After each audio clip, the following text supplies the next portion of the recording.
रामभद्राय रामचंद्राय वेधसे रघुनाथाय नाथाय सीतायाः पतये नमः। आप सभी मित्रों का बहुत बहुत हृदय से नमस्कार और धन्यवाद।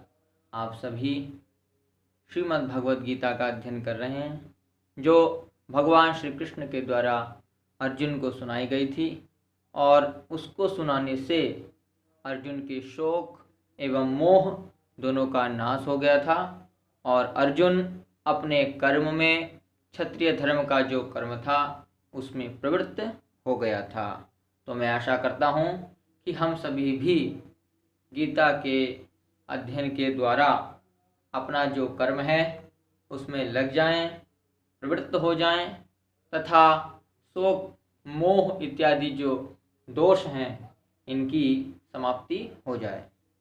तो देखते हैं, कल हम लोगों ने चौथे श्लोक से लेकर के 10वें श्लोक तक पढ़ा था। तो चौथे श्लोक से जो 10वें श्लोक तक हमने पढ़ा उन्हीं का सामान्य सारांश देखते हैं। तो चतुर्थ जो श्लोक था, सबसे पहले तो प्रथम श्लोक की चर्चा करें तो धृतराष्ट्र ने प्रथम श्लोक में प्रश्न पूछा था कि मामकाः पांडवाः च किम अकुर्वत, मतलब मेरे जो पुत्र हैं, मेरी सेना के जो योद्धा हैं वे तथा पांडु के जो पुत्र हैं, पांडवों की सेना के जो योद्धा हैं वे सभी किम अकुर्वता, वे सभी क्या किए, कहाँ क्या किए, तो धर्म क्षेत्रे कुरुक्षेत्रे युद्ध समवेताः युत्सवः, माने धर्म भूमि कुरुक्षेत्र में युद्ध की इच्छा करने वाले एकत्रित होकर के मामकाः पांडवाः च किम अकुर्वता, क्या किए, इस प्रकार धृतराष्ट्र ने प्रश्न किया था। उसके बाद संजय ने जो है धृतराष्ट्र को बताया कि राजा दुर्योधन जो है वो पांडवों की व्यूह रचना से युक्त सेना को देख करके आचार्य द्रोणाचार्य के समीप जा करके कहा है कि हे आचार्य, जो है देखिए पांडुपुत्रों की इस महती विशाल सेना को देखिए, जो आपके ही बुद्धिमान शिष्य जो द्रुपद पुत्र माने धृष्टद्युम्न जो है इसके द्वारा व्यूह रचना में खड़ी की गई है। उसके बाद में तृतीय श्लोक तक हमने देखा था प्रथम दिन। उसके बाद द्वितीय दिवस में कल जो है हमने देखा चतुर्थ श्लोक से कि जो है दुर्योधन जो है वो कौरवों की सेना के जो महारथी थे उनकी जो है चर्चा कर रहा है। अत्र माने इस युद्ध में महेश्वासा माने बड़े बड़े धनुष वाले और युधि माने युद्ध में भीम अर्जुन के समान सूराः, भीमार्जुन समाः सूराः, भीम और अर्जुन के समान सूर हैं। और अंतिम में कहेगा सर्वे एव महारथा, ये सभी क्या हैं, महारथी हैं। तो आप देख पा रहे हैं कि पांडवों की सेना के महारथी, तो युयुधानो विराटस्य से सूत्र जो है श्लोक प्रारंभ है। तो सर्वप्रथम जो है महारथी हैं युयुधान पांडवों की सेना में, जिनको सात्यकी भी कहते हैं, जिनका नाम सात्यकी है। और दूसरे हैं विराट, उसके बाद हैं द्रुपद, द्रुपद कौन है, द्रौपदी के पिता हैं और धृष्टद्युम्न के भी पिता हैं। उसके बाद धृष्टकेतु, उसके बाद चेकितान, फिर काशीराज और पुरजित, कुंतीभोज और शैब्य। उसके बाद उत्तमौजाः और सौभद्र माने सुभद्रा का पुत्र कौन, अभिमन्यु। उसके बाद द्रौपदेयाः, द्रौपदेयाः का अर्थ क्या था, द्रौपदी के पुत्र। तो इतने जो है महारथी, इनकी जो है चर्चा की है। किसने इनकी चर्चा की है, राजा दुर्योधन ने।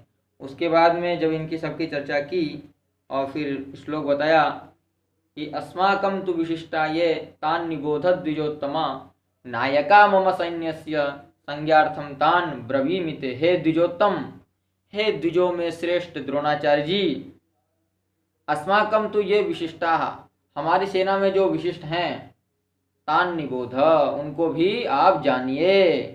मम सैन्यस्य नायकाः, मेरी सेना के जो नायक हैं, योद्धा हैं, तान मने उनको, ते संज्ञार्थम ब्रवीमि मने आपकी जानकारी के लिए कहूँगा। तो उसके बाद बताया था भवान भीष्मश्च कर्णश्च तो भवान से ले लेंगे द्रोणाचार्य, क्योंकि भवान का मतलब है आप। अब जब दुर्योधन जो है आचार्य उपसंगम्य मने द्रोणाचार्य के समीप गया है, तो उसने बोला आप, तो आप मने द्रोणाचार्य, फिर बोला भीष्म पितामह भीष्म, फिर हो गए कर्ण, फिर कृपाचार्य, और फिर अश्वत्थामा, और फिर विकर्ण, और फिर सौमदत्ती। सौमदत्ती का अर्थ है सोमदत्त का पुत्र। कौन? भूरी श्रवा। उसके बाद में जब इनका नाम सभी का गिना दिया, उसके बाद बोला कि केवल यही है ऐसा नहीं है। द्रोणाचार्य जी, हे द्विजोत्तम, केवल यही है ऐसा नहीं है। अन्ये च बहवः सूराः, अन्य भी बहुत सारे सूरवीर हैं जो मदर्थे त्यक्त जीविता, जिन्होंने मेरे लिए, मेरे युद्ध के लिए, मेरे जो है युद्ध के लिए, मेरे विजय के लिए त्यक्त जीविता, छोड़ दिया है जीने की आशा जिन्होंने। त्यक्तम जीवितम, यही। और वो कैसे हैं? नाना शस्त्र प्राणा, अनेक शस्त्रों से सुसज्जित हैं, तथा सर्वे युद्ध विशारदा, और सर्वे मने सभी युद्ध में क्या हैं? विशारद हैं, मने निपुण हैं, कुशल हैं, चतुर हैं इत्यर्थः। उसके बाद में 10वें श्लोक में जो है दुर्योधन ने बताया द्रोणाचार्य को कि हमारी जो सेना है वो अपर्याप्त है, मने अजेय है, असीमित है, मतलब बहुत विशाल है, बहुत दीर्घ है, बहुत बलशाली है। अपर्याप्तम तदस्माकम बलम भीष्माभिरक्षितम, और हमारा जो बल है, हमारी जो सेना है, ये भीष्म के द्वारा अभिरक्षित है। तो उसके बाद बोला कि जो पांडवों की सेना है ये कैसी है? तो ये पर्याप्तम। पर्याप्तम मने इसको जीता जा सकता है, एकदम कम भी नहीं है, एकदम छोटी भी नहीं है, लेकिन पर्याप्त है, इसको अवश्य ही जीता जा सकता है। तो पर्याप्तम त्विदमेतेषां बलम भीमाभिरक्षितम। एतेषां बलम मने, एतेषां मने इन पांडवों का जो इदम बलम मने यह जो बल है, ये कैसा है? भीष्माभिरक्षितम, भीष्म के द्वारा क्या है? अभिरक्षित है। तो इस प्रकार हमने 10 श्लोक कल देखे थे।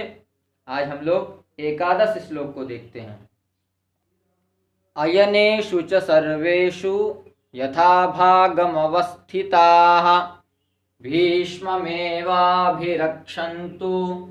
भवन्तः सर्व एव हि।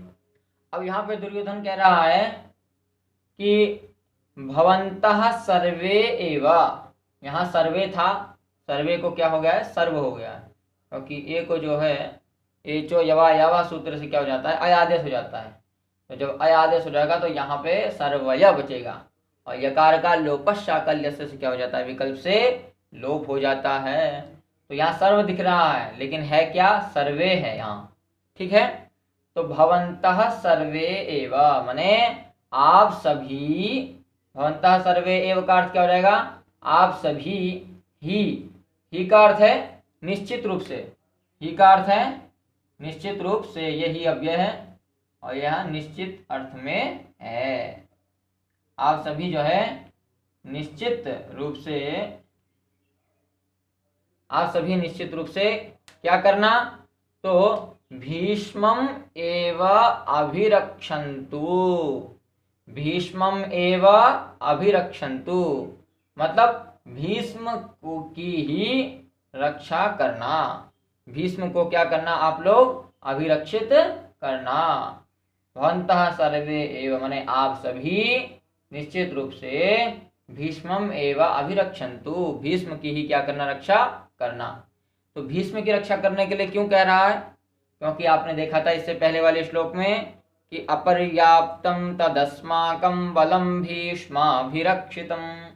अस्माकं बलम, हमारा जो बल है, हमारी जो सेना है वो कैसी है? भीष्माभिरक्षितम माने भीष्म के द्वारा अभिरक्षित है। तो इसीलिए भीष्म की रक्षा करना अत्यंत आवश्यक है। इसलिए दुर्योधन द्रोणाचार्य जी से कह रहा है कि आप सभी निश्चित रूप से भीष्म की रक्षा करना। और सभी लोग जो हैं अपने अपने स्थान में खड़े हुए हैं, ऐसा तो होने की एक जगह है, कोई पूर्व में है तो कोई इस साइड है, कोई पीछे है तो कोई आगे है। तो बता रहा है कि अयनेषु च सर्वेषु यथा भागम अवस्थिताः भवन्तः सर्वे, आप सभी अयनेषु च सर्वेषु, च का अर्थ है इसीलिए, च का अर्थ यहाँ किस अर्थ में लिया है, इसीलिए। मतलब इससे पहले बताया था भीष्मम एव अभिरक्षन्तु, मतलब इससे पहले बताया था क्षम्यताम कि भीष्म के द्वारा ही क्या है, अभिरक्षित है हमारा बल, हमारी सेना। इसीलिए अयनेषु अयनेषु सर्वेषु, अयन का अर्थ यहाँ लिया है जैसे युद्ध में मोर्चे होते हैं ना, कि ये सैनिक यहाँ मोर्चा संभालेगा, ये यहाँ, तो उन सभी मोर्चों में सर्वेषु, अयनेषु माने सर्वेषु मोर्चेषु, सभी मोर्चों में यथा भागम अवस्थिताः। यथा भागम का अर्थ क्या हो जाएगा कि मतलब अपने अपने स्थान पर, अवस्थित माने स्थित, स्थित माने खड़े हुए हैं जो आप लोग अपने अपने स्थान पर, अपने अपने मोर्चों में आप सभी जो अपने अपने स्थान पे जो खड़े हुए हैं, तो वे आप सभी भवन्तः सर्वे एव ही भीष्मम एव अभिरक्षन्तु, मतलब भीष्म की ही रक्षा करना। तो इस हिसाब से षष्ठ श्लोक, एकादश जो श्लोक है, इसमें आचार्य जो है द्रोणाचार्य को बता रहा है दुर्योधन कि आप सभी भीष्म की रक्षा करना। तो अग्रिम श्लोक देखते हैं, द्वादश श्लोक। तस्य संजनयन् हर्षं कुरु वृद्धः पितामहः सिंहनादं विनद्योच्चैः शंखं दध्मौ प्रतापवान्। तस्य संजनयन् हर्षं कुरु वृद्धः पितामहः सिंहनादं विनद्योच्चैः शंखं दध्मौ प्रतापवान्। अब देखते हैं यहाँ से जो आगे चर्चा होगी, अब शंख के विषय में चर्चा होगी कि शंख बजाया किसका, कौन सा शंख था, इत्यादि विषय में अब चर्चा होगी। तो अब यहाँ पे तस्य, तस्य क्या है, तस्य, तस्य मने उसके, तस्य मने उसके, किसके, तो दुर्योधन के, मतलब तस्य मने दुर्योधनस्य, दुर्योधनस्य हर्षम, हर्षम मने प्रसन्नता को, संजनयन उत्पन्न करते हुए, कुरुवृद्धः पितामहः, कुरुवृद्ध पितामह कौन है, भीष्म, तो कुरुवृद्धः पितामहः, और ये कैसे हैं, प्रतापवान, प्रतापवान मने प्रतापी, प्रतापी कुरुओं में जो वृद्ध हैं ऐसे पितामह भीष्म पर्व, ऐसे पितामह जो भीष्म हैं, वे उन्होंने क्या किया, सिंहनादम विनद्य मने शेर की दहाड़ की तरह, विनद्य मने गरज के, विनद्य मने गरज कर, उच्चैहि मने उच्च ध्वनि से, शंखम दध्मौ शंख को, दध्मौ मने बजाया। लिट लकार प्रथम पुरुष के एक वचन का रूप है, दध्मौ, दध्मौ मने बजाया, क्या बजाया, तो शंखम, शंखम दध्मौ शंख बजाया। कैसे बजाया, तो उच्चैहि, उच्चैहि मने ऊंचे स्वर में बजाया। क्या करके बजाया, तो सिंहनादम विनद्य माने शेर की तरह गरज करके, पहले शेर की तरह उन्होंने गरजा और उसके बाद उच्चैहि शंखम दध्मौ, क्या किया, उच्च मने उच्च ध्वनि से शंख को बजाया। क्यों बजाया, तो तस्य हर्षम संजनयन, दुर्योधनस्य, तस्य मने दुर्योधनस्य, हर्षम मने प्रसन्नता को, हर्षम मने प्रसन्नता को, संजनयन, देखो जनयन मने उत्पन्न करते हुए, जनयन मने उत्पन्न करते हुए, और सम उपसर्ग है, क्या है, सम उपसर्ग है, सम्यक मने, सम का अर्थ है सम्यक प्रकार से, बहुत अच्छे प्रकार से, जनयन मने उत्पन्न करते हुए, जनयन सप्तमी रूप है, उत्पन्न करते हुए, तो दुर्योधन की प्रसन्नता को उत्पन्न करते हुए, प्रतापवान मने प्रतापी, कुरुवृद्ध कुरुओं में वृद्ध जो पितामह भीष्म, उन्होंने क्या किया, सर्वप्रथम दहाड़ लगाई, शेर की तरह क्या किया, गर्जे, सिंहनादम विनद्य उच्चैहि शंखम दध्मौ। तो श्लोक आप समझ गए होंगे कि भीष्म पितामह ने सोचा कि इनका उत्साह बढ़ जाए, तो इनको प्रसन्नता हो जाए दुर्योधन को, तो दुर्योधन की प्रसन्नता को उत्पन्न करते हुए कुरुवृद्ध पितामह ने शेर की तरह गरज करके उच्च ध्वनि में शंख को बजाया। तो इस प्रकार 12 श्लोक समाप्त हुआ। 13 श्लोक को देखते हैं।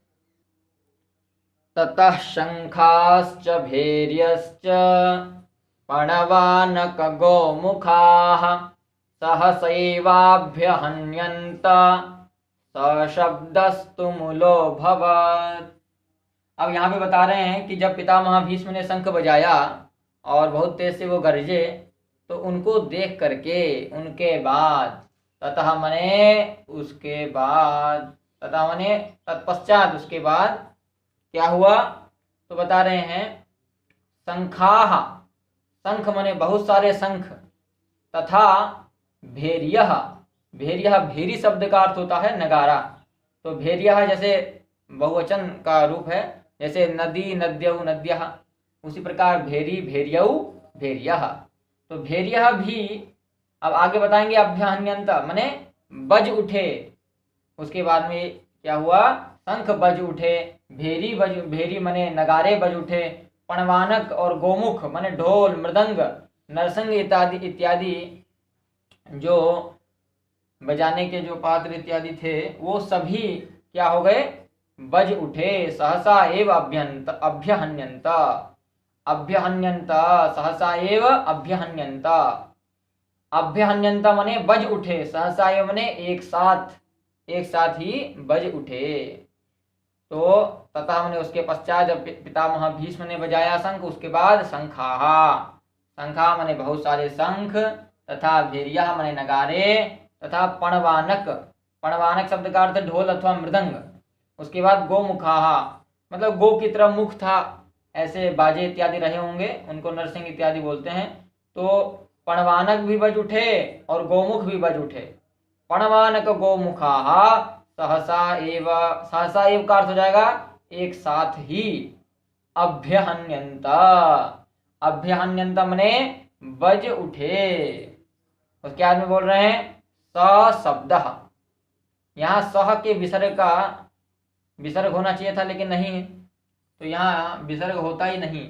जो स होता है उसका एतत् तदोहो सुलोपो कोरण है समासे हली, उससे क्या हो जाता है, लोप हो जाता है। तो स शब्द, तो ये जब सब बज पड़े तो इनसे कोई ना कोई शब्द तो निकला होगा, कोई ना कोई ध्वनि निकली होगी। तो स शब्द तुमुलः अभवत्, अभवत् क्या है, लंग लकार का रूप है। तुमुल शब्द का अर्थ होता है भयानक।